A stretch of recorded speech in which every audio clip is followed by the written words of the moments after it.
Gipuzkoako eskola txikien festa ospatzea, horri egun bat ematea bereziki, oso garrantzitsua iruditzen zait, eskola txikien garrantzia aldarrikatzeko, herria duten pixua, herria eta auzo txikietan duten pixua ikusteko, ez?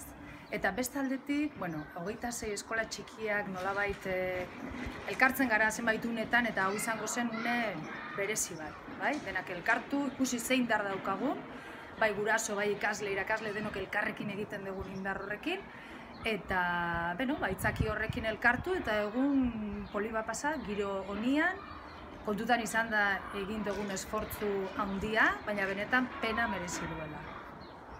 Guraso batentzat, eskola txikia herrian izatea da garrantzia da, bat nabarmena dana da azkenien herrian bertan hezteko eta ikasteko aukera hori izatea, eta baita ere herriei begira, herriei ematen bizitza, aurrak bertan ikasi, bertan ibili eta bertan sortzean giro hori, ez?